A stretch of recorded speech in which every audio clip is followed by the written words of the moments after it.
नमस्कार दोस्तों।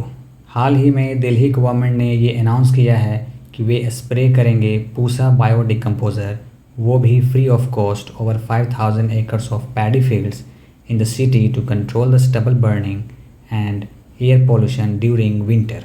इसे एक इनएक्सपेंसिव और इफ़ेक्टिव टेक्नोलॉजी माना जा रहा है for agriculture waste and crop residue management. क्या है ये स्टबल बर्निंग और क्यों इसे कंट्रोल करने की ज़रूरत है? क्यों दिल्ली गवर्नमेंट ने पूसा बायो डिकम्पोज़र के इस्तेमाल की बात कर रही है? तो चलिए आज इस वीडियो में इसे पूरी डिटेल में समझते हैं। मक्का, गेहूं, धान आदि फसल की कटाई के बाद खेत में बचे हुए पार्ट्स को स्टबल कहा जाता है। दूसरे फसल की बुआई से पहले इन बचे हुए स्टबल को हटाना होता है, जिसे हटाने के लिए किसान सारे स्टबल को जला देते हैं, जिसे स्टबल बर्निंग कहा जाता है। इसके जलाने पर करीब 149.24 million tons of carbon dioxide, over 9 million tons of CO यानी carbon monoxide, 0.25 million tons of oxides of sulphur, 1.25 million tons of particulate matter और 0.07 million tons of black carbon release होता है, जो डायरेक्टली एयर पोल्यूशन का कारण बनती है। Stubble burning कोई पुराना तरीका नहीं है। इसका इस्तेमाल तब शुरू हुआ जब फार्मिंग मेथड में बदलाव आने लगे। बहुत सारे गवर्नमेंट पॉलिसी आने लगी, जैसे चेंजिंग लेबर मार्केट्स पॉलिसी, और जब ग्रीन रिवॉल्यूशन आया जिसने स्टबल बर्निंग को और बढ़ा दिया। 1970 के दौरान जब ग्रीन रिवॉल्यूशन आया तो पंजाब, हरियाणा और उत्तर प्रदेश एक high yield variety of rice की खेती शुरू कर दी, जिसे डेवलप किया था international rice research institute of Philippines ने, जिससे 7 tons of rice per hectare produce किया जाने लगा, जो कि पहले मात्र 2 टन्स पर हेक्टेयर था, और ये तेज़ी से तैयार भी हो जाते थे, जिससे तेज़ी से इनकी कटाई और दूसरे फसल की बुआई का काम शुरू हो जाने लगा।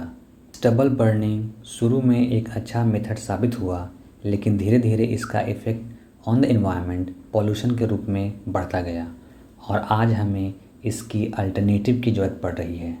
चलिए कुछ इसकी अल्टरनेटिव की बात करते हैं। ऐसे कई अल्टरनेटिव हैं, जैसे पूसा बायो डिकम्पोज़र।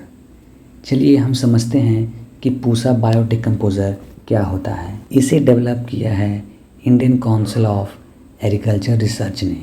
ये एक तरह का फंगी बेस्ड लिक्विड सॉल्यूशन है जो कि हार्ड स्टबल को सॉफ्ट कर देता है, जिससे कि स्टबल इजीली सॉइल के साथ मिक्स हो जाता है और कंपोस्ट में कन्वर्ट हो जाता है।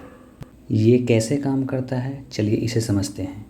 ये एक तरह का एंजाइम्स प्रोड्यूस करता है जो कि पैडी में पाया जाने वाला सेलुलोस, लिग्निन और पेक्टिन को डाइजेस्ट कर देता है और बहुत तेज़ी से क्रॉप रेसिड्यूज़ के साथ साथ एनिमल वेस्ट, डंग और अदर वेस्ट को ऑर्गेनिक मैन्योर में कन्वर्ट कर देता है। चलिए हम पूसा बायो डिकम्पोज़र के कुछ बेनिफिट्स के बारे में जानते हैं। ये डिकम्पोज़र सॉइल के फर्टिलिटी और प्रोडक्टिविटी को इम्प्रूव करता है, जबकि स्टबल बर्निंग की वजह से सॉइल अपनी फर्टिलिटी खो देता है और इन्वायरमेंट को नुकसान पहुंचाने के अलावा सॉइल में मौजूद यूज़फुल बैक्टीरिया और फंगस को भी ख़त्म कर देता है।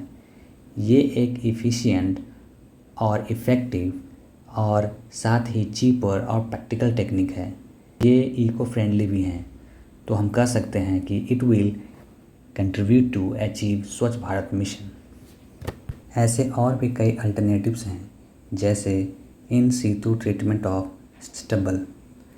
इसमें जीरो टिलर मशीन से स्टबल को उखाड़ा जाता है और बायो डिकम्पोज़र का इस्तेमाल कर कंपोस्ट में कन्वर्ट किया जाता है। ex-situ ट्रीटमेंट, इसमें स्टबल का इस्तेमाल कैटल फोडर के रूप में किया जाता है। टर्बो हैप्पी सीडर मशीन, ये मशीन स्टबल को उखाड़ कर उसे कलेक्ट करता है और साथ ही नए बीज की बुआई भी करता है, और जो स्टबल कलेक्ट किया गया है उसका इस्तेमाल कंपोस्ट बनाने के लिए होता है। जैसा कि हमने समझा कि कैसे stubble burning helpful micro organism को ख़त्म करता है, सॉइल के फर्टिलिटी को भी नष्ट करता है। It also pollutes the air and causes many respiratory diseases.